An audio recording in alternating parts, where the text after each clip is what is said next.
Alrighty, so we are going to take a look at the round of 16 match in this week's Netolic Raidcall Weekly America's Cup Open. And let me switch scenes so I'm not being an idiot. It's going to be between the defending champions from last week, Isurus Gaming, and Netolic South America, who we've seen on this stream a couple times, and they actually were dethroned by Isurus last week in the semifinal.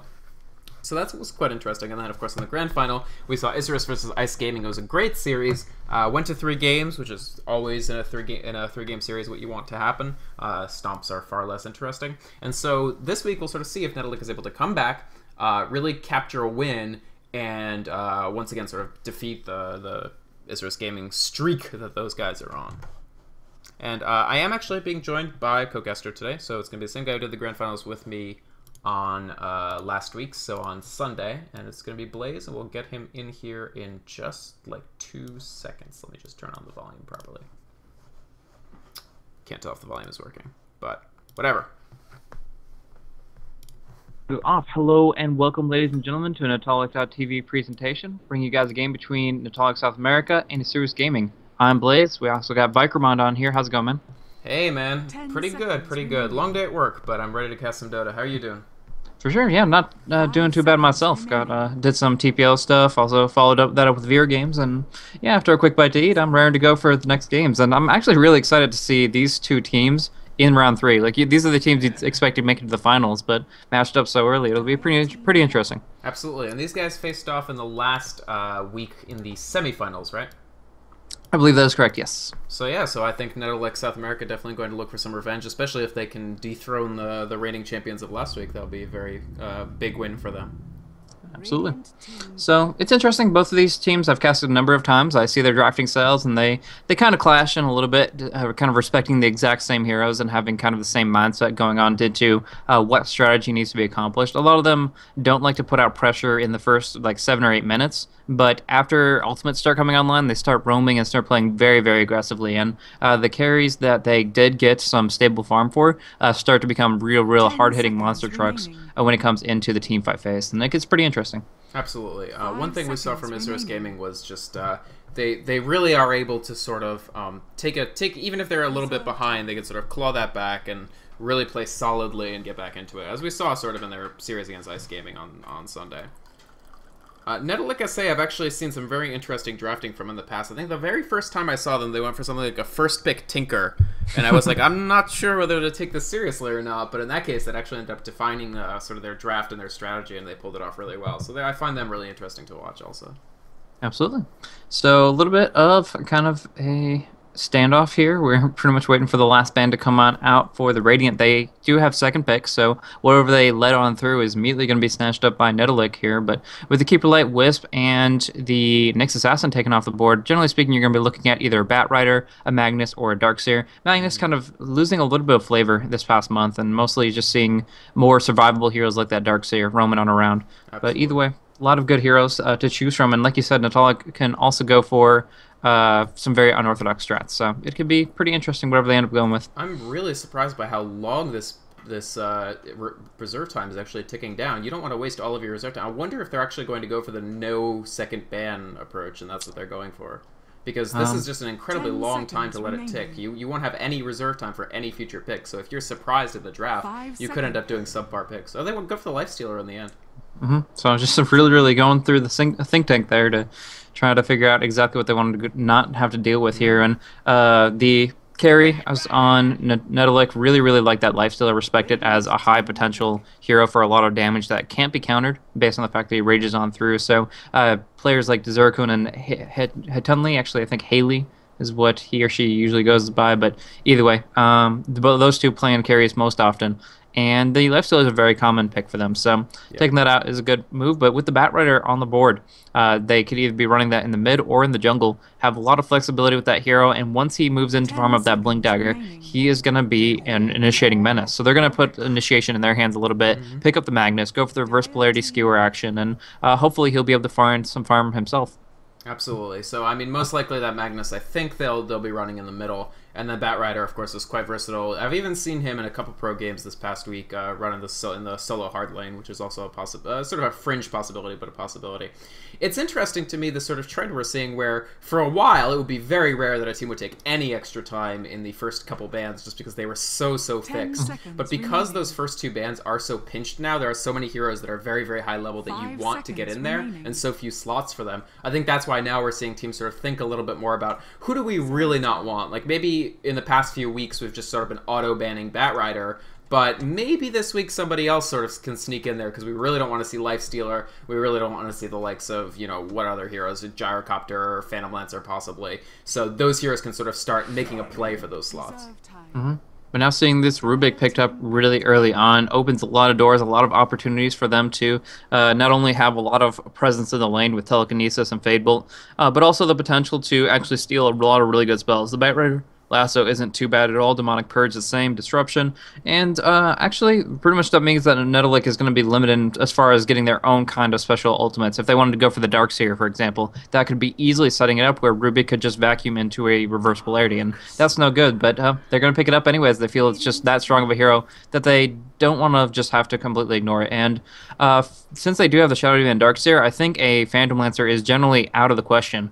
For the Radiant Fury Isurus. They don't want to have to worry about their illusions getting stolen much the same way. When you see both a Shadow Demon and a Darkseer on the other side, it's a severe disincentive to actually pick up that hero. I would expect, if anything, if he does end up copying a ban, it'll be from Isurus Gaming in the second ban phase. It really is not... I mean, you can still overwhelm it sometimes, but it is actually very difficult to fight into that Shadow Demon once he levels up that Disruption a few levels, and Darkseer will generally just rush the Aghanim. So they end up going with a Luna for their carry choice, which I like a lot, honestly. Yeah, it works out very nicely with the RP. The Moonglaves just dishing out a ton of damage when they're all clustered up there, and can accomplish a lot. If there aren't a bunch of creeps caught in the mix, then the Eclipse will be that much more valuable, and it can just generally be one of those heroes that has a lot of potential. The one thing she does have to watch out for is the Batrider. If he gets that lasso off, BKB will not save her under those circumstances, and if Netolic picks up a couple of damage dealers, maybe a Gyrocopter or something along those lines, to be able to follow that up, then she could be in a world of hurt. That's just really where she has to be playing a little more cautiously and make sure she doesn't get pulled out of position, because although she is very quick on her feet, she's short range and is very susceptible to getting caught off guard.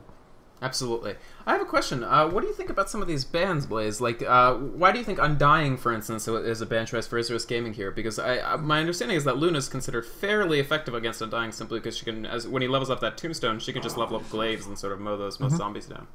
Well, one thing to keep in mind is Shadow Demon and the Undying together have a huge kind of lane buddy-buddy system. It's similar to how the Venomancer or the Jakiro works with them, is giving a little bit more time for the zombies to get stacked up right there by dropping the Tombstone right on that disruption field. Sure. Along with that, they really generally don't want to be ranking the Moonglaves that early on. It is a way to work around that system, but it does inevitably force you to push out the lane a little bit and limit how much you can put as far as into the Lunar Blessing. You still need to make sure your Lucent Beams are rank 4 by level 7, and for that reason, if you're getting even 1 point of Glaives, it's going to be detracting from the amount of damage output that each of your individuals on that tri-lane will be able to provide. So it's kind of that skill-oriented aspect, and just the fact that Undying is kind of really great at amplifying damage. If they're all vacuumed and wall replicaed in right next to a giant flesh golem, as long as he has a pipe or something else to keep him alive, he's going to be causing a lot of trouble, and now the Gyrocopter's on board as well, which just adds a little bit more to that. Absolutely. The other thing I found interesting in these bans is recently in the sort of metagame that we find ourselves in, that we've seen a sort of resurgence of junglers. So we sort of started seeing the Chen more often. He never really went away, but he went from sort of a fringe pick to quite a bit more frequent. And of course, Enchantress we've started seeing come back as well. I know Puppy likes to play her. Fluff and Stuff from TL plays her a lot. So, and actually, let's stop talking about that, because Witch Doctor is on the field, and what looks like a support silencer, although it could be a carry silencer with Gyrocopter support as well.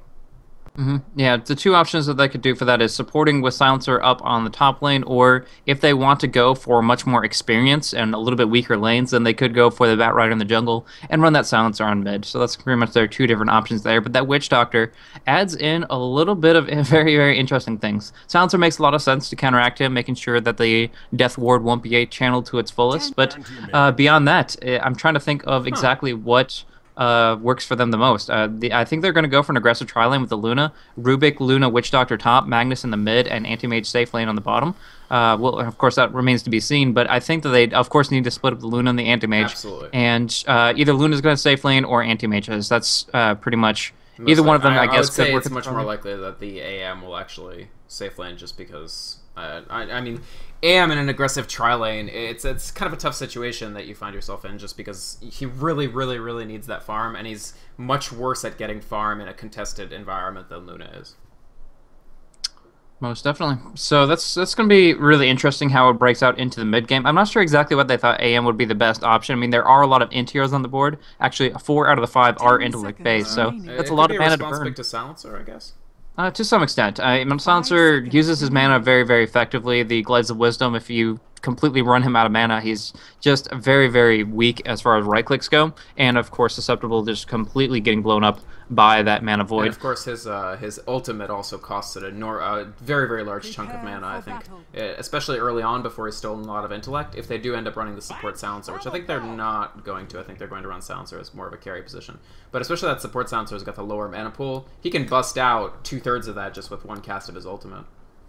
Yeah, it's interesting, but it looks like Zirakun's going to head up on the mid lane, pick up a mid gyrocopter, which means Batrider is 100% having to sit on the jungle. So they're actually going for the Shadow Demon to straight up support the Silencer up on the top lane here, make sure he can get as much farm as possible. And I think they're not going to have... It depends on how the Radiant lane. If Isurus does send up that aggressive tri-lane up on the top, then a Shadow Demon plus a Silencer is not going to cut it as far as that kind of survivability. The Disruption will help out occasionally, but it's a long cooldown.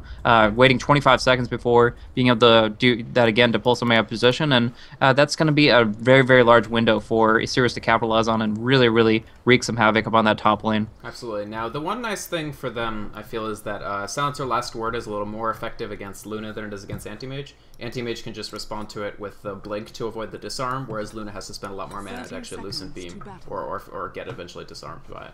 But still, I think Rubik, Witch Doctor, Luna is still going to most likely dominate that lane unless something wacky happens or unless the Batrider develops very, very, very quickly. Which, of course, Jungle Batrider, when perfectly executed, can level at just an astonishing rate for a jungler, you know, if everything goes properly and the other team doesn't interfere with you too much. Yeah, one thing to mention though, Shoko picking up a magic stick at the beginning, assumed he was going up against that mid Batrider 1v1, and although that would have been instrumental in winning that lane up against that, if he's going up against his gyrocopter, which we now see that he is, it's going to be very difficult to make up for the fact that he committed 200 gold to something that's not going to really give him that much value long term. And of course, delaying his bottle a little bit more, and he is literally without any HP regen, no tangles, no salves, and now he's about to see that he is up against a completely different matchup than what he expected. Oh yeah, and lack of active health regen is a much more difficult proposition when you are up against a gyrocopter than against a Batrider where you can rely on the magic stick. I wanted to ask you, so coming just based on the hero choices and the lanes that you see, Blaze, who do you think is favored in this game? In this position here, I would definitely say that Isurus has a really, really strong start. The fact that Silencer won't be able to get much as far as last hits. Already starting on Glades of Wisdom, that would imply that he really wants to get kills, whether creeps or heroes. But the fact that it pretty much means that he wants to ignore Curse of the Silent. But with 2 600 range supports pushing him off the lane constantly, he's not going to be able to farm. Along with that, the Luna's picking up a few CS here and there, and Anti-Mage is going to be able to do the same. He's not going to do great on bottom, don't get me wrong there. I think actually Darkseer will win the lane. Yeah, but as far as late game potential, it won't be that big of a factor. Anti-Mage will still get some farm here and there, and he'll still be able to blossom his style. Relatively good timing. Yeah, I would say I slightly favor Isurus as well, just because this top lane is going to be extremely difficult for the Silence. Go for the cast. There's only a couple creeps in here, so they're going to be able to dish out a lot of damage. The Loosen Beam is not even required. Luna level 2 just watches as Prodigious gets the first blood here. Now, Heitunli and Mosoku gonna duel it out a little bit, but with the extra right click damage from Prodigious and blocking him in here. Oh, creeps. Perfect timing. Oh, that's so unfortunate for him. He's gonna get locked down as well. And that's a second kill for the Witch Doctor. Easy flying courier, easy boots of speed, and he can move on to just be extremely annoying with his long-range harassment. Absolutely. I have to say, I feel like that was an unforced error from Netolic. There was really no critical reason why they had to take the fight then and there. I think they felt that the Silencer was falling behind, and so they thought that maybe if we bring the Batrider in and make this a full tri-lane, it'll sort of tip the scales. But they were already a little behind on levels, and frankly, a level 1 Silencer and a level 1 Batrider isn't going to do much. Like, the Silencer just does very little damage with his Glaives before he steals any intellect, so I'm not sure what their game plan to actually do the damage necessary to get kills was.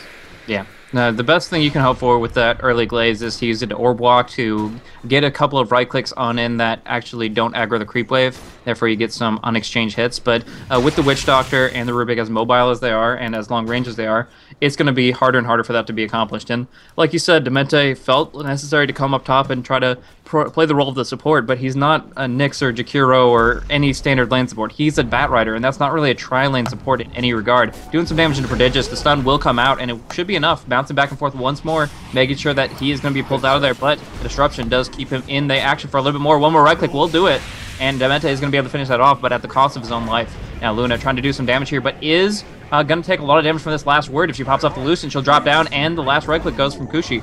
That telekinesis a moment too late, and Masoku, unfortunately, oh, they're going to get this kill, though. Bouncing it back, they just need one more bounce, they get it, and that is going to be the last right click to finish it off. Masoku getting a second kill for himself. I was going to say I feel like Netolic are actually okay with making these trades, except for the fact that the Silencer died just that critical second before the Luna. And that actually is surprisingly important. It turns it from a trade that they're happy to take into a trade that they're really unhappy to take, because the difference between a 4-hit stolen Silencer and a 2-hit stolen Silencer this early in the game is actually quite substantial. I mean, he wants that intellect, he wants that extra damage, especially if he's leveling Glaives quickly. So to die before the Luna is just vastly less valuable to him, especially if the Shadow Demon falls afterwards. Now we see that there is a Magic Stick or Magic Wand up on Rubik and Luna. Prodigious a little bit behind the times there, but he has plenty of mobility to work with that he doesn't really care. He's not really the focus. He has, an okay amount of HP. It's not more than Rubik, and they're actually pretty both low on base armor, but either way, what he does lack in the Magic Stick, he makes up for in the fact that he has a reliable stun, movement speed through boots. It just all works out pretty nicely. It looks like Masoku is going to take some harassment here and there, but Hitunli is only level 3, so that last word is only going to do so much. I really like this, the double Ring of Protection build that Luna started out with for this aggressive tri-lane, by the way, because one goes into Tranks and then the other goes into Akala. It's a nice way to start out, especially since you can pick those up in Fountain all the way. Yeah. A lot of people argue that it's not very effective as far as putting your gold into like something that really makes an impact in the laning phase. It assumes pretty much that you're going to win the lane, because if you have put, 350 gold into +4 armor, it's nice, but it's not even like worth a stout shield practically. It does reduce the damage you receive, and it builds up nicely, very quickly. But if you don't get those Tranquils up early, if you don't get the Basti up early, it doesn't really... The ring protections themselves aren't that valuable. Sure, so, I agree. I think in this case, the reason why I think it's a wise choice than usual is, A, they're likely not going to have access to Courier up in this lane, just because... Oh, actually, the Anti-Mage gets picked off at the bottom. I'm sorry that I missed that there. I did not catch that either, but the thing was, he was just being drained dry so many times over. This Darkseer with the Tranquils, and soon with the Soul Ring, has just been harassing him back over and over and over. And we do actually see the engagement up on top. They do telekinesis him back in, and though there was a defensive disruption, the stun should be enough to actually kill both of them right here. Kushi taking a lot of damage, drops down as well. Nice call down from Zero-kun, though, trying to turn things around. He has Flat Cannon going to town on Prodigious, going to get that kill, and Luna should fall as well. Masoku trying to help him out actually might cost him his own life. Like, he's not on the run just yet. The napalm stack slowing him so that he can't accomplish anything here, and he's going to drop as well. So he missed the TK stun as well, the second stun portion of it onto Gyrocopter. Sure, so that pretty much sealed his fate from there, and Gyrocopter very happy to transition in and pick up some easy kills. As far as last hits go, he's topping out at 28, and now he's moved on up to 1, 0, and 2. Now that kind of is a little shy of the 2, 2, and 4 of the Luna, but the fact that he is moving into the highest experience per minute by far really makes it well worth it. It shows they've won the mid lane, and they're pretty much, as with that solo kill, also won the bottom lane. So it just really comes down to if Batrider can bounce back a little bit, get that Blink Dagger up and rolling, and if that's the case, Netolic still have a really strong team fight. I agree. I mean, the fact is, if their Darkseer is able to continue harassing this Anti-Mage enough that the lane doesn't go that well for him and he doesn't get a very timely Battle Fury, if Batrider can sort of get this farm in the jungle that he's been trying to get, and they keep working on Gyrocopter, it's not great, and in fact it's a lot worse than not great that their Silencer isn't getting any development. Nice RP on bottom. They want to go for it. They get enough damage coming on through to finish it off with a Mana Void. Good combo there. Just a good harassment from Ifrit, and relying on the rotation of Shoko to make that happen here. But we do see Zerkun coming around with a Haste Rune, and that barrage can hit multiple times over. It's rank 4. He tries to TP. He will get it off. yeah, Shoko, how to dodge, and that's a lot of cooldowns wasted for the Very gyrocopter. good time to TP. It's okay for gyrocopter to waste some CDs just because they are so short for him. But actually, a big chase going on the top as well. Yeah, I'm not sure if they can close the distance, though. Rubik is just so slow, even with the arcane boots, and it seems like unless they make a mistake and Hatonli goes a little bit in over his head, that there's no way for them to lock him down. Stop the tiers actually looking to go in towards swooping past, maybe to clean up past the tiers too. He was but looking for Bat Rider. Okay, makes sense. But they might rotate into a mid now that gyrocopter is so far up. They actually will, and this is probably a kill. I feel like. Yeah, missing out on that call down now, most certainly, as he just doesn't have the opportunity to disengage from this. Stunned up, locked down, and the kill goes to the Luna. So pretty easy pickings for Isurus, and it's just really, really good rotation from them, knowing their opportunities. And look at that. Courier and Bat Rider are in trouble. Okay, well, Courier dropped down to 2/3 HP, but I think Demente is the one that's worried for himself. However, she doesn't have enough mana for both her abilities. If she had a few more Magic Wand charges, that would be different, but with only Lucent Beam or Eclipse, not going to be able to net the kill there, and just allowing pretty much him to walk away. But they have vision on the high ground, and they see him coming, and now he is toast. Oh, he didn't know because of obviously the high ground, whereas they knew exactly where he was with a very, very well-placed ward from Witch Doctor. And we're going to see that ward take effect more and more as he tries to jungle, as he desperately tries to pick up some farm. He doesn't really have any stacks that tie him to the jungle, but just the general lane sense has pretty much put him in this position here. And now that he isn't aware of their observer ward, and they actually don't have any wards whatsoever themselves, I definitely believe that they can take this opportunity to gank up repeatedly in towards the jungle if he tries to stay in that area. Also, we do see a call down stolen that Zero-kun could be used right against him, and I think they're going to go for it right here. Call down comes down. They're going to telekinesis him back into the second one to slow him down a little bit, but Shoko stunned up. He's going to go for the skewers and RPs to try to clean it up. Demente does have the napalm to stack on through, but Shoko, of course, has that magic stick at full. We'll pop that off and should be able to use it to escape. Yeah, it's not just that. I mean, we're talking about a level 9 Magnus versus a level 5 Bat Rider. There's a huge problem for Netolic South America that we haven't really talked about at this point, and it's this level situation. Level 5 Silencer, level 5 Bat Rider, level 3 Shadow Demon, with the lowest person on the other team being level 6. Soku coming on in, finding out the Darkseer. He has to actually Soul Ring if he wants to Surge. No, now finding enough mana, but the Death Pact, or sorry, Death Ward. I don't know where it came from with Death Pact. But anyways, Death Ward, just making sure they have enough damage to bring him down before he's able to zip on out of there. So clean kills, 100%. Like, these have been just unrequited. 12 and 6 in favor of Isurus Gaming as they move on forward. We can see the gold graph in their favor by far, 3K, and pretty much the same for the experience graph, 4,500. So they are just keep that rolling, and that's pretty much their intention here. And I mean, even if we look at something like Silencer only has 16 last hits. Compare this to the 51 that Anti-Mage has and the 42 that Luna has. I think Isurus just managed to use their laning setup to really get that early advantage, and Luna will probably escape as well here. It's close, but she is able to get on another Kushi, just not fast enough, and they don't have any other dedicated stuns, just now hitting level 6 on the Bat Rider. And that's, ferocious. What do you think about this Void Stone on Luna? What do you think she's going to build towards? Lincoln's? Lincoln's most likely. That's pretty much the best option there.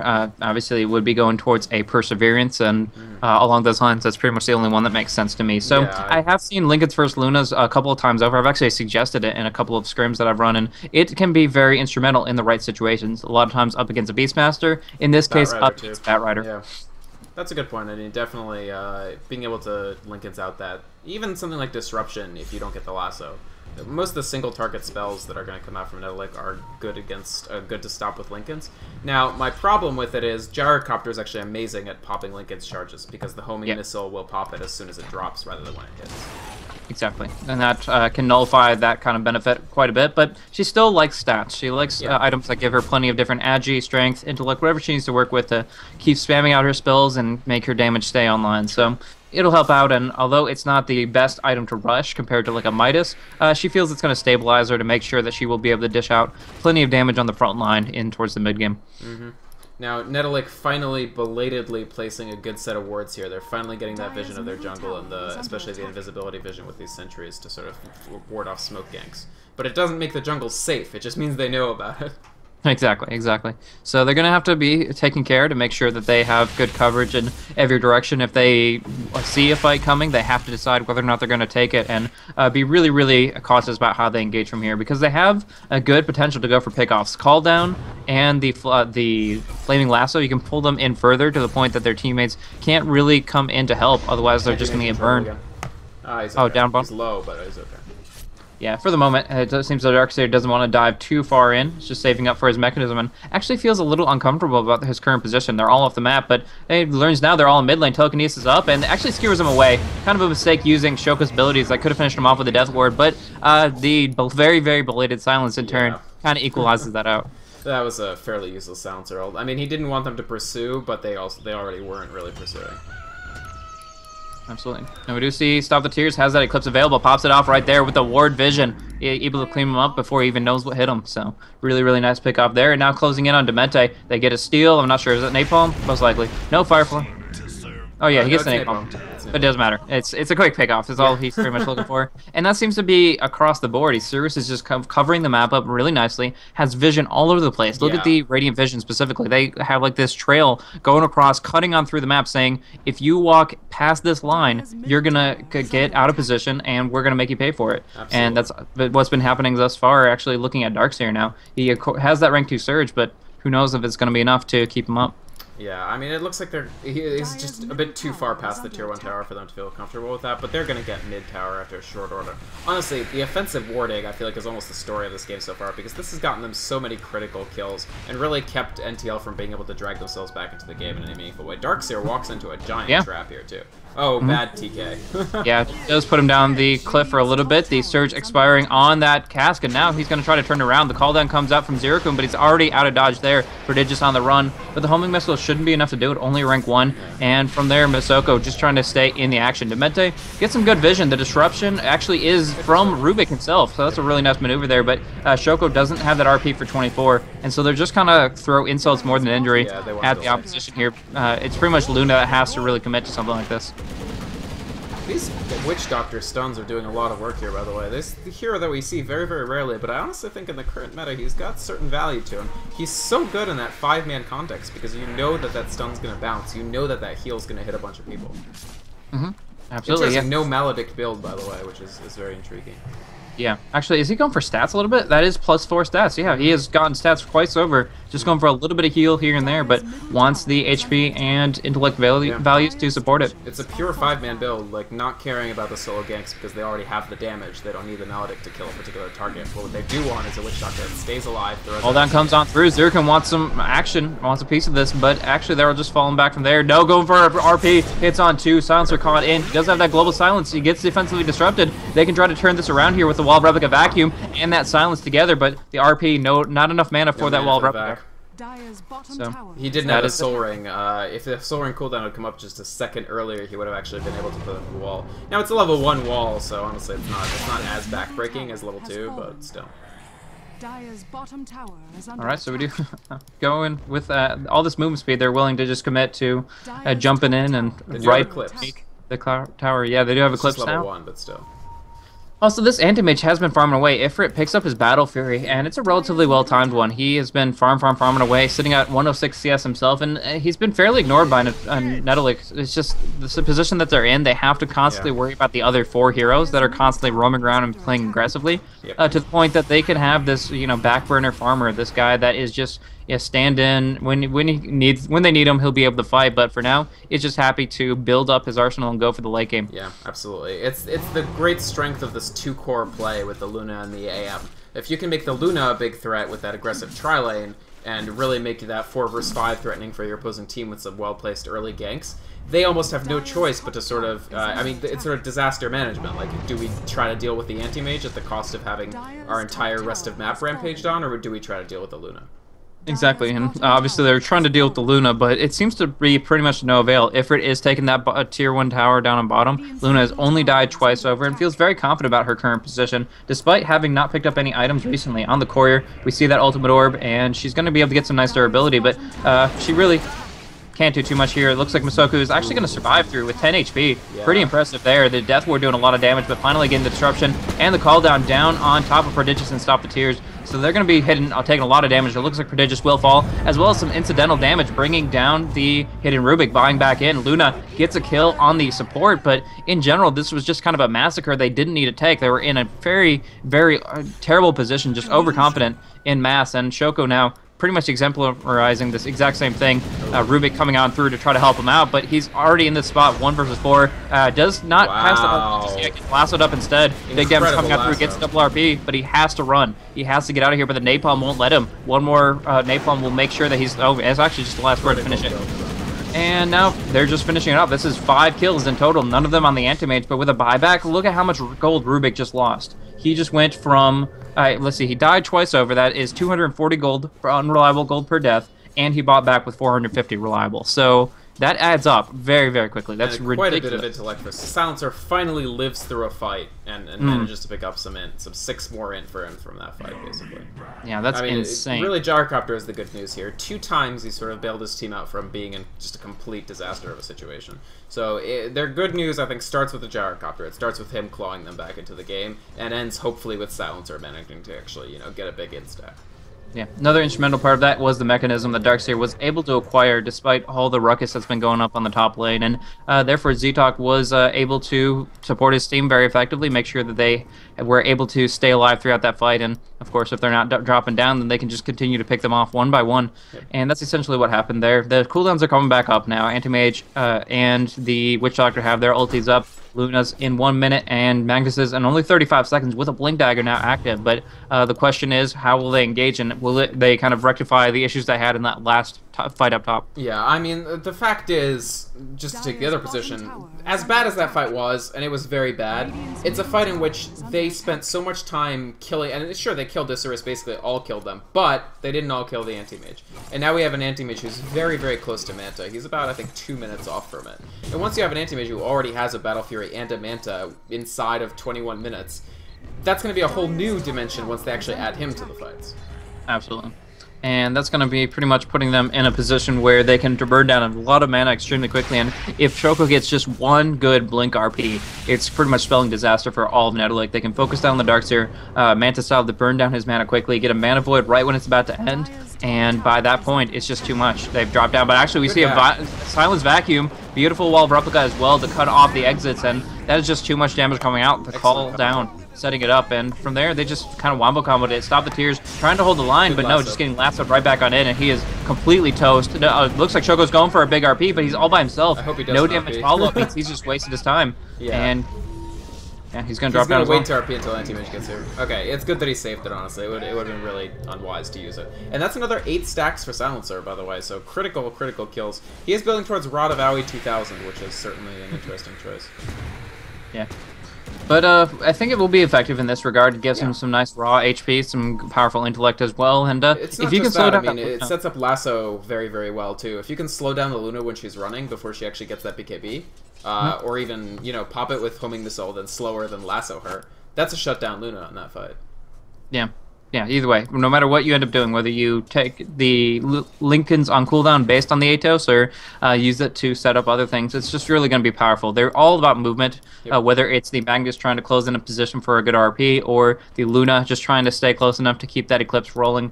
Either way, slowing them down to a crawl is going to give them a lot of trouble. Absolutely. And on top of that, having the silence available and the fact that they have Wall of Replica too. Like the stats are very efficient for Silencer because he loves that intellect. And the fact that they do have that Wall of Replica allows them to just compete on the physical damage level 100%, and with that Global Silence available as well, they're doing some impressive stuff. But speaking of impressive, Zerikun had a Shadow Blade and was able to walk away with 40 HP. I just had my camera on it, not even commentating, because he completely got picked off. Masoke finding a great opportunity for the telekinesis, but in the end, it wasn't enough. They didn't pop off just enough cooldowns, even though they did commit the Death Ward. But that lack of Maledict kind of showing its problems, and now we do see Ifrit trying to go for that tower. And I do actually have a lag spike, so I don't know 100% how that worked out. But he's alive still, for now. Oh, great blinks from him, actually. He totally escapes the fight. They will lose Rubik, though, so Silencer picking up another stack. A kill for Batrider. Anti-Mage escapes by the skin of his teeth, so they're definitely sad they didn't actually get that pick off as well. But Gyrocopter going to actually go for Luna. He puts down the cooldown. I'm not sure he can get this kill. Or no, he definitely can, actually. Another homing missile, another rocket barrage, and I think Luna will be picked off at the top here. And all of a sudden, signs of life from Netolic South America, almost picking up the anti-mage, getting the Luna, and just getting kills across the map despite still being at an incredible vision and map control deficit. I mean, all towers are up. Every single tower for Isurus is still up, whereas Netolic are down to 2 outer towers. But they're just playing very, very scrappy, very good defensive play and getting kills where they can, and honestly, it's going to slowly start to drag them back into this game. Ifrit blinking on out of a disruption. Witch Doctor there to make sure that he is stabilized. But the fact that that deny came out on bottom is, turning things around a little bit gradually, and it's helping them really, really achieve their long-term goals, which is, of course, getting a gold advantage. If they can just get a few more items online, the Gyrocopter can be a complete menace. I was talking about the... Good Dark Super, though. Okay, man, they were able to find him out. I'm sorry that I didn't get that one there either. It was sort of just it was a TK, Witch Doctor, and Death Ward combo, and it was just enough damage that he didn't even have time to mechanism himself. Yeah, absolutely. Kushi's going to have to fall back here. Spams out the Shadow Poison, but now Ifrit is right on top of him. Does get the Manta out before that disruption comes on through, so he's completely out of mana, out of the fight, as it were. And now, despite that last word, I think that they're raring to go for another round if they get a good Witch Doctor cast off, which is pretty much exactly what they're looking for here. Anti-Mage has no mana. He can't even blink.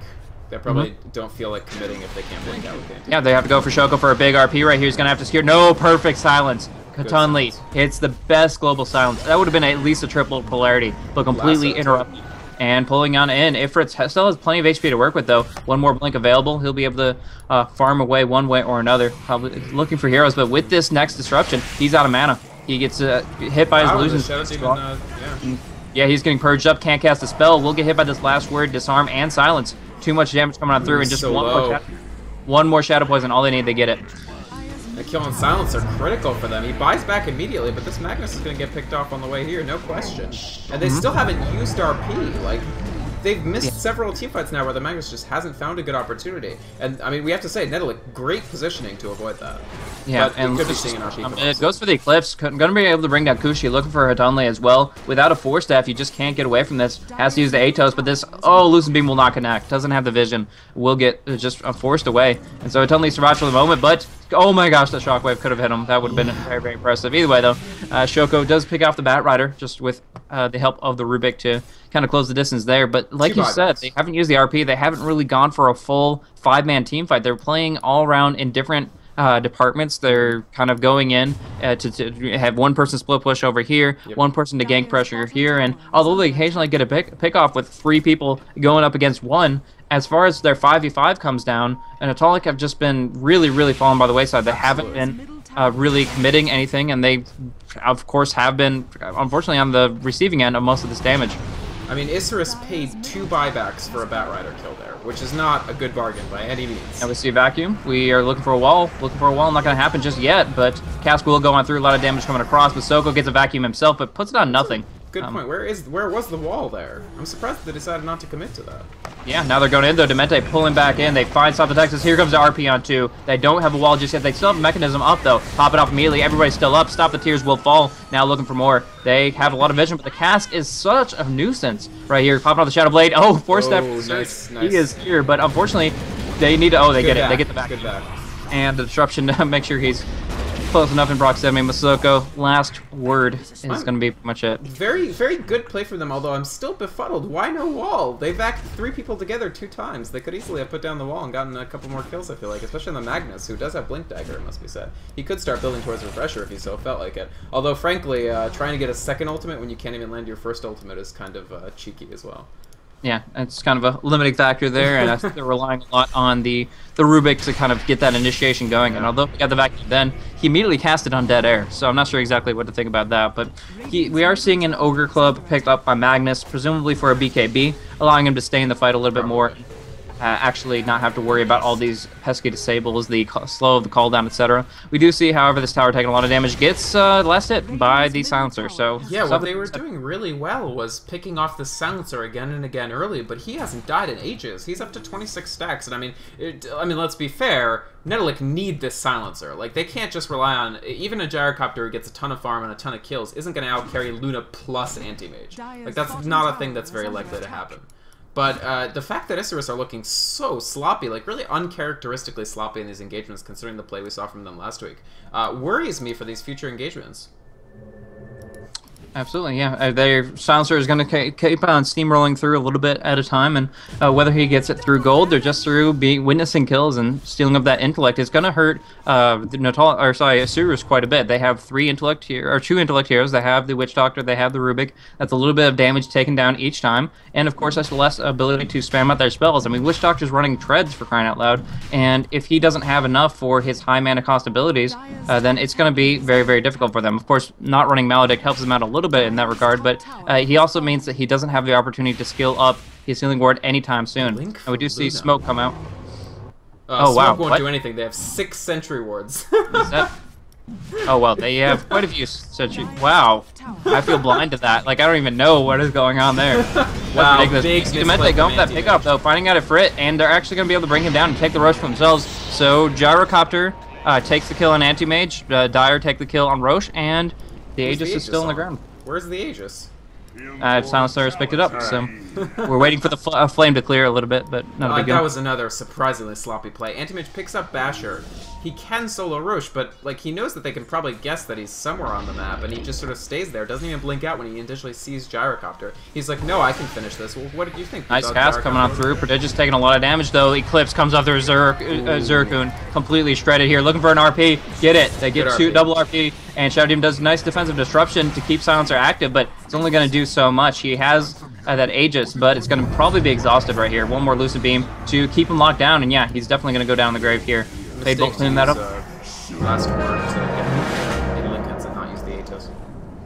So Telekinesis pulling him back on in. Demente trying to help them disengage as much as possible, but here comes Prodigious' ulti, just dishing out a ton of damage. However, did they lose sight uphill? No, it's just great haste, ideally timed haste from Darkseer. Okay. That was really good. I mean, that haste is so good against Death Ward because, like, I mean, for obvious reasons, Death Ward has a maximum radius. So it works out very, very nicely for them, and they're able to disengage surprisingly well. They did lose Aegis. They did lose a Shadow Demon, but they also survived through a big RP. Yeah. So it's definitely not how they wanted to go, but picking off Ifrit there and halting his farm, at the very least, puts them on the right foot. Oh yeah, absolutely. I mean, this Anti-Mage is huge. I mean, let's be fair. The only times, and this is the reason why they were so exuberant after that and went into a fight that maybe wasn't so wise, because like, doing a 5-on-5, even with as sloppy as Isurus are frankly playing, you don't want to do a 5-on-5 with Anti-Mage on the field. You want to do it when he's safely away. Uh-oh. This could be actually trouble with this Anti-Mage. He does have Magnus and power up. So dishing out a lot of damage onto Hetunli, and he's not... Oh, with that Bash Proc, most certainly. Yeah, didn't have anywhere to go. And yeah, this is a free solo kill for him. If you cannot have your carry stand toe-to-toe with him, you're going to have trouble. And that's where that Force Staff comes in, trying to be a little bit more mobile, a little more active on your feet, and at least get a little bit closer to your allies to escape on through. It does look like he's going to rush the Sheepstick, though. And that can help quite a bit as well. Our current situation shows that the Luna picks up a Blink instead of a BKB, so it looks like Luna's going for a non-carry build, more as a nuke-oriented thing. Look, the Aghanim Scepter is her next item of choice, and that'll be rather promising for making sure her Eclipse does a lot of damage. But if the pipe can come out from Darkseer, I'm not sure if it's going to be that big of an impact. Yeah, I don't know about this, Blaze. What do you think about the Aghanim Scepter, honestly? I feel that if they weren't running a Magnus, that it would make a lot more sense, but the fact that they have a grouping mechanism that disables long-term, you want to go for AoE, and that's the Moonglaves. That's the physical damage output. And power, too. 50% more damage. You want your baseline to be high, so that 50% is a lot more. Exactly. So it's a little awkward in this position here, the Lucent Beam actually distributing its damage, and therefore not really technically AoE in any sense. Really is a kind of limiting factor that I feel that they're going to have issues with going up against that Darkseer. We do see a quick pick off on Zerkun. Shoko finding an opportunity with this Observer Ward, and that's just good movement from them. But again, I feel he could have exhausted less spells if he just waited for the Blink initiation of Luna. Well, to be fair, so he really wanted to get the RP off before Gyro Shadowbladed because they had no detection. Their 7 Sentry Ward wall is down. Absolutely. I still am not sure. Why did they put 7 Sentry Wards down? To find out the Gyrocopter, obviously, but I guess so. Yeah, it's interesting. It most certainly is. But one thing I was going to mention on as far as their team fight, if they're going for an Aghanim Scepter Luna, what's going to kill this the Darkseer Illusions? He's got to go Scepter now, but really they have to get a perfect Mana Void off with them claiming this ulti, or just have AM go for Battle Fury and a Power Cleave combo. And the fact that this AM is built pure offense means that those Darkseer Illusions are going to be even more formidable. generally speaking. Yeah, we do see a deterring wall of replica put up pretty much perfectly right up on the steps. It just kind of looks artful in that. It does. It looks like the entrance to like an XCOM base or something. Nice. But from there, we do see, yeah, I guess there's not really much to look at there. Luna versus Luna. It's not really going to go too well for the fake, but yeah, this is really, really interesting. One thing I got to say about Isurus right now is they have huge control of the map. They still have that ward up there up on top plateau, which helps them out quite a bit, but most important towers. They're covering up the enemy's ancients, they're covering up their jungle, they're pushing out their lanes, and Hatunli and Zerkun just have to find farm wherever it's provided to them, but it's in a very, very limited extent. Having a handful of creeps every 30 seconds is not going to change things, and we do see Luna getting a little bit overconfident, just jumping on in, expecting that there's not really too much retaliation, but we have to remember, Demente has that Blink Dagger, and if they can just put out a homing missile or something on the Luna, that Lincoln's will be gone, and they will be able to pull her right back on it. That was a potentially dangerous choice there. I do like this, that Silencer decided to build a little more defensive. He did pick up that Ghost Scepter. Honestly, to keep himself alive against Anti-Mage, I think that's going to be pretty useful. And, you know, he can always turn that into a casual Ethereal Blade later. Nice. Off the Steers is in the fray. He's going for a big Eclipse, but Zerkun going to be able to dish out tons of physical damage, and now she's purged on down, and that's a completely dead Luna. Probably a distraction as Ifrit comes on in with big Mantis Style, brings down Demente before the lasso comes out through. Double polarity, hitting on Zerkun, hitting on Zethok, big damage coming across, and the Skewer trying to bring him down, but they're still alive. The mechanism keeping him up. They vacuum him back, and now Demente is back up. He bought back. Logan for that flaming lasso just has to close the distance. There's no man on the Anti-Mage, and he will drop. So they turn it around. They jump in the base, pick off a Luna immediately, and then despite a really powerful RP, they're able to clean up every single enemy but the Rubik. Yeah, wow. Honestly, I mean, part of that is great RP, terrible Skewer. I mean, he took him right out of the Death Ward radius, which I think would have probably picked off at least 2 heroes. This is a wild game, Blaze. I don't know. There's a lot of stuff going on here that I frankly don't fully understand. Yeah, it's definitely complex, but I think a little bit, like we've talked about it, kind of calling it sloppy, and it's just a different way to look at it, but essentially looking at a Luna jumping on in, she's playing Initiator Luna, which, as unorthodox as that sounds, the idea there is for them to get to cluster up on her. Gyrocopter doesn't have that much range, Darkseer's spells really low in that sense as well, and they only have like 1 Force Staff available, maybe a second one by now. Yeah, I agree. It's also to bait out some ults so that the Anti-Mage can then come in from the back and they don't spend ults on them. But that relies on Netolic being undisciplined, and since the early game in which they were just completely pounded, they've been nothing but disciplined. Yeah, exactly. So they've been really shaping things up to try to pull it together, and so far it's worked out for them quite substantially. Shoko does have that RP up in 22 seconds, but for now it feels the tier 2 tower is completely going to get dropped down. We're going to see the gold difference move back towards 10k. Still disadvantageous for Netolic, but a lot better than it was. Oh yeah, absolutely. I honestly think, like, I mean, they just plowed through 2 towers there. Their map control is starting to look a little bit better, and in Roche in about, what is that, 3 minutes, 2.5 minutes? I think they might have a equal to decent chance on that Roche, especially if a massive RP doesn't land.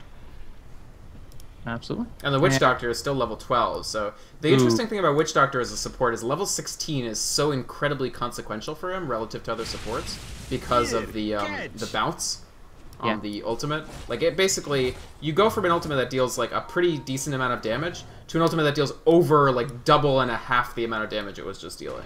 So it's pretty ridiculous, actually. It's interesting that he still hasn't skilled Maledict. I don't know, man. It's a wild game. I can't even cast Dispersions on these choices. I'm just confused by that. Yeah, it's a little confuddled there. We do see Silencer moving in towards that Scythe, and if they can pick that up on the right Anti-Mage, they're going to have a good time there because he doesn't have that much HP to work with. Although he has lots of magic resistance, the damage coming out of Silencer is pure as well as physical. He's got Sheepstick, too, in about 150 gold. Yeah, that's exactly what I was referring to. So he pretty much is able to, if he can sheep up the Anti-Mage correctly, there's plenty of time to dish out that damage, and that is pretty much just going to make Ifrit force him to go for an Aegis the Immortal. We said that Roche is going to be coming up about 1.5 minutes from now, and that is going to be 100% required for Ifrit if he wants to hold the line against this Silencer, because he does so much damage right now. 201 physical damage, but on top of that, the fact that he almost has that much intellect, he has, I believe, 178. You multiply that by 75%. and you're going to be able to dish out a huge amount of fear damage on top of the already substantial physical. Absolutely, it's going to start approaching. I mean, pre-empower anti-mage, it'll be roughly equal to post-empower anti-mage. Of course, will deal an enormous amount of damage, but I mean, no BKB on the anti-mage. No, I mean, I don't really favor Linkeds on anti-mage, but it won't have that either. This anti-mage, as long as they don't pop too many of their ultimates, especially lasso, if they're disciplined and they don't lasso the Luna, they could just lasso the AM, and what can he do about it? Not a lot. Yeah, they were trying to initiate on to stop the tears, but actually we're going to see him pop off his Agadim's ultimate to no avail, wasting that 140-second cooldown. And although they didn't get the initiation off, that also wastes Stay the Tears' primary mode of damage here. Yeah, I mean, he agsed it, and that doesn't lower the cooldown. It literally just increases the damage. Honestly, I don't know. The thing about Ag's Luna is the main thing it makes her better in is like small engagements, because it increases the cap of Eclipse hits that can hit one target. If you're in a big 5v5 team fight, it actually doesn't increase the damage by that much. Yeah. I think that they're pretty much looking at is they want Stop the Tears to be the focus. They expect her to be the target of those disables, all the Flaming Lasso, and pulling her back in the vacuum, and trying to get her resolutions, that kind of thing. Could be common, but now we're seeing the Anti-Mage, he's playing Glass Cannon, and they have to be very foolish not to at least put some focus on this guy here. Absolutely. So, although he's playing a nice distraction, like you said, it doesn't add that much to her utility. I agree with you. I think you're making good points. And the other thing I want to say is, like, I'm generally not in favor of at the very high level of play. I mean, these are two very good teams. These are teams that are perennial, not perennial, but every week they're contenders. Ooh, big play on Anti-Mage right now. Yeah, Ifrit is in a bad spot with that Flame Lasso. He can't blink out. He does actually Manta out of the blink, but he is barely able to escape. Instead, we see Shoko using that defensive polarity, and if he can get out of, well, he can't get out of here, but it looks like Darkseer is able to pick off the AM. Ifrit is down. That was enough from Z-Talk. He goes Scepter's way, still has that mech, and now they're focusing down on Stop the Tears, who's just turning so slowly with that Napalm's one. Instead, Zircon cleaning it up, going to be able to bring down Masoku despite the surge still, and now trying to look for more, looking for Prodigious. He is still sitting at level 13, and with this surge on the Silencer, he should be able to get in, close in, and get this sheep off, or just the Atos to make sure the damage comes on out, but they have to sheep him to get this done. Wow, huge fight for them. I have a question, not that relevant to this fight, but how the heck did Gyrocopter get the kill credit for that Anti-Mage? Homing missile? That's pretty much the only thing that I could possibly consider there, unless anywhere near him. Yeah, Flat Cannon is going to be disjointed, so there's no way that that was like tracking him down for a long time period. It must have been the home. She doesn't even have TP. He's going to blink down to the secret shop slowly. Nice. Yeah, that's not really comparing the magic wand to a TP scroll. It's just so invaluable, no matter how fast you're moving, and in that kind of position, it's just, yeah, it's not really going to work out very much. He still needs another blink. This is like the most recent Dota Weekly where the Bat Rider just like walks across the entire map of Firefly. Nice. And they have a Roche. I honestly don't know that that Isurus can contest this next round. Actually, they do have RP, so they can. That was incorrect of me to say. But this Silencer is starting to get really fearsome, honestly. And that fight was just really so well executed. The Anti-Mage just gets slightly out of position. I honestly feel like maybe Isurus' play there was just push the lane way in and go do Roche. They can down it so quickly with this Glass Cannon Anti-Mage. Most definitely, and although he doesn't have any lifesteal, the bash itself will make sure that he can get the damage on out really quickly, and its second life will be, like I said, unless he's willing to build a heart, he needs that Aegis, 100%. Yeah, and how much is this Abyssal even doing for him, really? Sure, it gives him damage, but the only BKB up on Netolic is on this Gyrocopter, who, yeah, he's good, but he still doesn't have really that much damage out of it. At this point, the proximate cause of their deaths is usually sounds are combined with good ultimates. Yeah, very true. And along those lines, you're not going to be able to deal with all that damage coming out of the Darkseer Illusions with just some stun action. You're going to have some HP to work with here and just make sure that you get enough Battle Fairy right clicks to counteract it. Yeah. But yeah, we're going to see actually the Roche taken care of. Tunley's going to be looking for that. The Manta Illusion's coming on in. Going to try to snipe it up, maybe take the kill on the Aegis, but no, Silencer's going to pick it up, and the Dire did get the last hit there too. So although Hatunley is on relatively low life, he's going to get out unscathed and go back to kill. Good attempt by the Anti-Mage there. I think he was trying to do like a clever little Aegis deny or something, but it wasn't enough. They really needed to either fully commit or not commit at all. And this smoke is going to be spotted out almost certainly as well. Great sentry ward placement. And notice how efficient it is. With just 2 sentry wards, not 7, they managed to cover off a good amount of territory. Most definitely. But anyways, yeah, that's now we're looking at, let's just check out in specifically the net worth. Looking at the different carries online, we're actually seeing not too much for the Sansa. He has to have something on the no, nothing on the courier. He's really, all of his damage is coming out from the stacks that he's acquired from the Glades of Wisdom. His net worth is... He only has died once in like 30 minutes. His net worth is high, but it's not outrageous. He's able to just get good, efficient items that are able to accomplish exactly what he needs to disable the enemy, to keep himself alive, and from there, he's just going to keep on dishing out some damage. What did AM sell, out of curiosity? Because he's got an empty slot. I was gonna say Poor Man's Shield, but he still has that, so not a... He doesn't have a TV scroll, that's whatever it was, but I don't think it's really... Oh, whatever, it doesn't matter. I was just curious, because I'm kind of confused by it. 400 last hits, rounding on for this anti-mage, and yet he hasn't been a factor. Oh, Sheep goes down to Magnus. They want to try to initiate on him, but they pop off the silence a little bit too early. Now BKB comes out, and Magnus is available to cast off his abilities, but only finding Kushi, who defensively disrupts. Not going to find that there. They go for a big Eclipse, but there is the Wall of Replica on top of things. The RP goes down on Totally. They're focusing him down. He's going to drop, and the Aegis is now in the ground. We do see the Shadow Demon dropping to mostly incidental damage, and there was a Wall of Replica steal from the Rubik, but it's going to take a lot for Z-Talk to be able to clean this up here. Looking for the Luna. They're exchanging blows back and forth. He doesn't have a butterfly, so I honestly think Z-Talk might have been able to take that, but not wanting to risk it by himself. Stop the Tears, TPs away. Magnus already out of the fray, but in the end, although they did get the Aegis the Immortal, it's 2 supports for 1, and they were able to get even more intellect on the Silencer. Oh wait, no, they weren't. Trade, except for the fact that... Actually, Silencer didn't get any in. I think their kills were both when he was down from the Aegis, which is interesting. Yeah.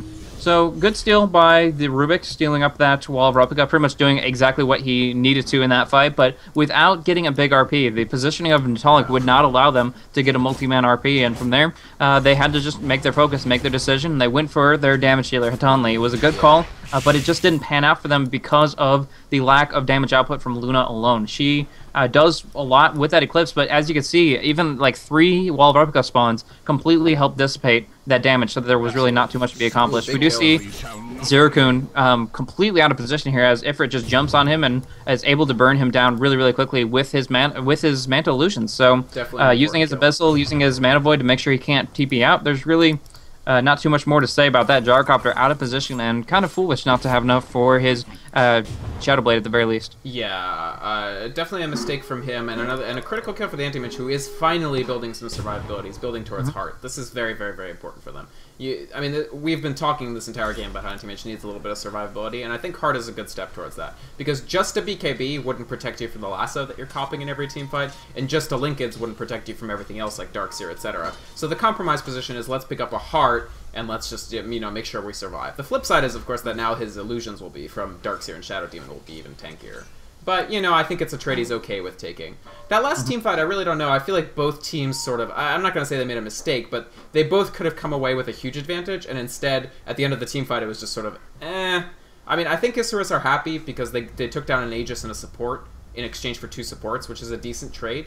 The flip side being, of course, that this Witch Doctor is still, 15 minutes after the last time I pointed this out, nowhere near level 16. Yeah, he has gained very, very little experience, being pretty much the first to die most times. Netolic really, really good on that, and they just have been showing their focus nicely. We do see a smoke coming on out, and there is actually no vision this time around, so they can actually go pretty aggressive here and hopefully find a opportunity for a pick-off, but there's really nobody to pick off. Every single one of them is going as 5. We're actually seeing a smoke on the Radiant side as well. Neither one in vision, so I think there's going to be a clash in the jungle right around this area. We'll have to see, but they're both going to be heading that direction, although...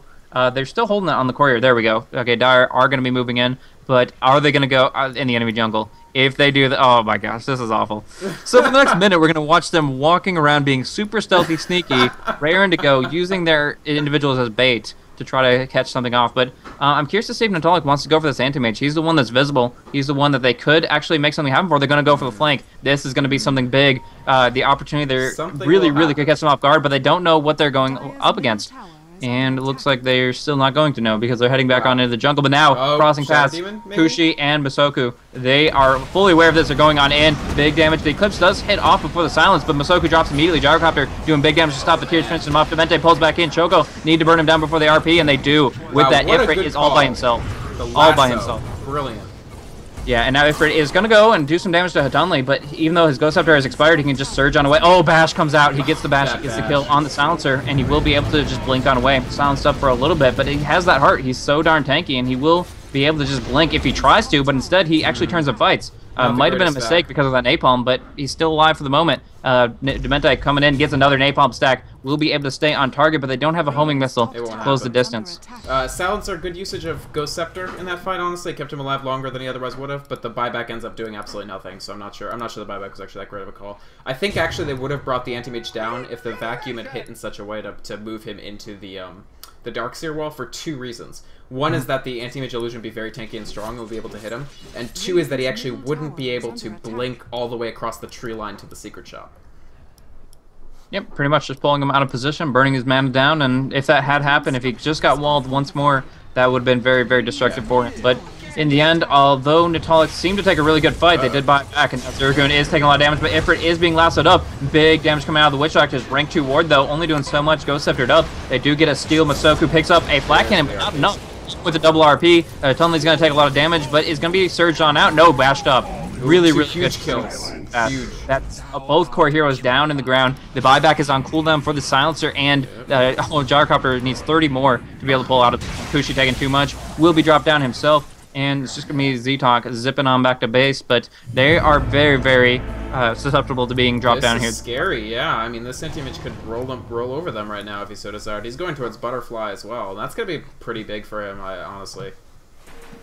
Yeah, I mean, I don't know. I think this is probably one set of racks. It doesn't mean Netolic are out of the game necessarily, but it will put them substantially. It will put them behind in a very, very significant way for the first time since early August.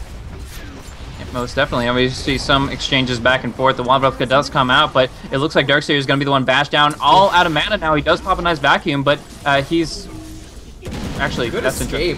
I don't know how that happened. But... He got forced forward, but then he was able to go Scepter surge away. But now Ifrit doing too much damage to the remaining few. The Gyrocopter and the Bat Rider both taken down, going for the racks despite backdoor protection. They're able to take one down, looking for another. And it will just be a moment before the next creep wave comes on through. But they're just burning it down anyway. Couldn't care less.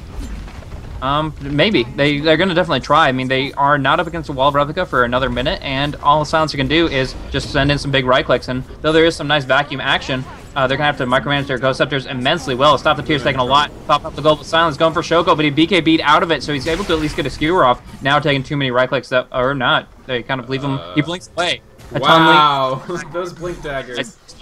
Nice force staff from Darkseer, pulling him on down. Unfortunately, no Luna. They came really close to killing Luna there, and unfortunately not quite there. She's, my goodness, Ethereal Blade, Aghanim Scepter, Luna. What a treat in quotation marks. Nice, nice.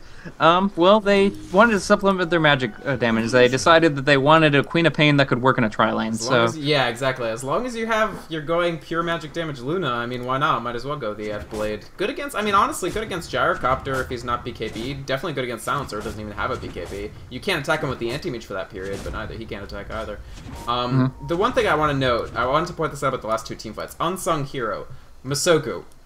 He actually completely saved Anti-Mage Ifrit in the team fight that ended up pretty disastrous for Netolic at the tier 2 bot with an absolutely critical telekinesis that stunned the two heroes that were DPSing Anti-Mage. And then he actually just repeated the trick when Gyrocopter came to save the tier 3s and racks up at tier 3 Dire. So he managed to use two perfect telekineses to both save Anti-Mage twice as well as lead to them winning those two team fights. Yeah.